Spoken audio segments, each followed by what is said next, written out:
بسم اللہ الرحمن الرحیم۔ جب حضرت محمد صلی اللہ علیہ وسلم کے امتی نے حق کی خاطر حضرت ابراہیم علیہ السلام کی سنت کو تازہ کیا، حضرت تابعین رحمہم اللہ اجمعین میں سے ایک تابعی رحمہ اللہ کا واقعہ بھی ملاحظہ ہو۔ حضرت ابو مسلم خولانی رحمہ اللہ، جن کا نام عبداللہ بن ثوب رحمہ اللہ ہے، اور یہ امت محمدیہ علی صاحبہ السلام کے وہ جلیل القدر بزرگ ہیں جن کے لیے اللہ تعالیٰ نے آگ کو اسی طرح بے اثر فرما دیا جیسے حضرت ابراہیم علیہ السلام کے لیے آتش نمرود کو گلے گلزار بنا دیا تھا۔ یہ یمن میں پیدا ہوئے تھے اور سرکار دو عالم صلی اللہ علیہ وسلم کے عہد مبارک ہی میں اسلام لا چکے تھے، لیکن سرکار دو عالم صلی اللہ علیہ وسلم کی خدمت میں حاضری کا موقع نہیں ملا تھا۔ حضرت صلی اللہ علیہ وسلم کی حیات طیبہ کے آخری دور میں یمن میں نبوت کا جھوٹا دعوے دار اسود عنسی پیدا ہوا، جو لوگوں کو اپنی جھوٹی نبوت پر ایمان لانے کے لیے مجبور کیا کرتا تھا۔ اسی دوران اس نے حضرت ابو مسلم خولانی رحمۃ اللہ علیہ کو پیغام بھیج کر اپنے پاس بلایا اور اپنی نبوت پر ایمان لانے کی دعوت دی۔ حضرت ابو مسلم رحمہ اللہ نے انکار کیا۔ پھر اس نے پوچھا کہ کیا تم محمد صلی اللہ علیہ وسلم کی رسالت پر ایمان رکھتے ہو؟ حضرت ابو مسلم خولانی رحمۃ اللہ علیہ نے فرمایا ہاں۔ اس پر اسود عنسی نے ایک خوفناک آگ دہکائی اور حضرت ابو مسلم خولانی رحمہ اللہ کو اس آگ میں ڈال دیا، لیکن اللہ تعالیٰ نے ان کے لیے آگ کو بے اثر فرما دیا اور وہ اس سے صحیح سلامت نکل آئے۔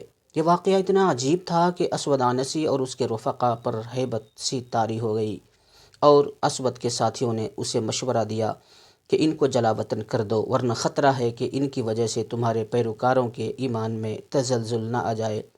چنانچہ انہیں یمن سے جلا وطن کر دیا گیا۔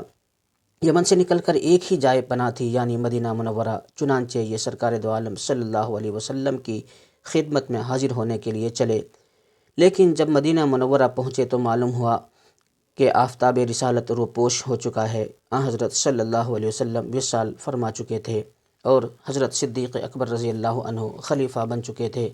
انہوں نے اپنی اونٹنی مسجد نبوی کے دروازے کے پاس بیٹھائی اور اندر آ کر ایک ستون کے پیچھے نماز پڑھنی شروع کر دی۔ وہاں حضرت عمر رضی اللہ عنہ موجود تھے۔ انہوں نے ایک اجنبی مسافر کو نماز پڑھتے دیکھا تو ان کے پاس آئے، اور جب وہ نماز سے فارغ ہو گئے تو ان سے پوچھا آپ کہاں سے آئے ہیں؟ یمن سے، حضرت ابو مسلم خولانی رحمۃ اللہ علیہ نے جواب دیا۔ حضرت عمر رضی اللہ عنہ نے فوراً پوچھا اللہ کے دشمن اسود عنسی نے ہمارے ایک دوست کو آگ میں ڈال دیا تھا اور آگ نے ان پر کوئی اثر نہیں کیا تھا، بعد میں ان صاحب کے ساتھ اسود عنسی نے کیا معاملہ کیا؟ حضرت ابو مسلم خولانی رحمۃ اللہ علیہ نے فرمایا ان کا نام عبداللہ بن ثوب ہے۔ اتنی دیر میں حضرت عمر رضی اللہ تعالی عنہ کی فراست اپنا کام کر چکی تھی۔ انہوں نے فوراً فرمایا میں آپ کو قسم دے کر پوچھتا ہوں کہ کیا آپ ہی وہ صاحب ہیں؟ حضرت ابو مسلم خولانی رحمۃ اللہ علیہ نے جواب دیا جی ہاں۔ حضرت عمر رضی اللہ عنہ نے یہ سن کر فرط مسرت و محبت سے ان کی پیشانی کو بوسہ دیا اور انہیں لے کر حضرت صدیق اکبر رضی اللہ تعالی عنہ کی خدمت میں پہنچے۔ انہیں صدیق اکبر رضی اللہ عنہ کے اور اپنے درمیان بٹھایا اور فرمایا اللہ تعالیٰ کا شکر ہے کہ اس نے مجھے موت سے پہلے امت محمدیہ صلی اللہ علیہ وسلم کے اس شخص کی زیارت کرا دی جس کے ساتھ اللہ تعالیٰ نے ابراہیم خلیل اللہ علیہ السلام جیسا معاملہ فرمایا تھا۔ محترم سامعین، بہت ہی عبرتناک واقعہ ہے۔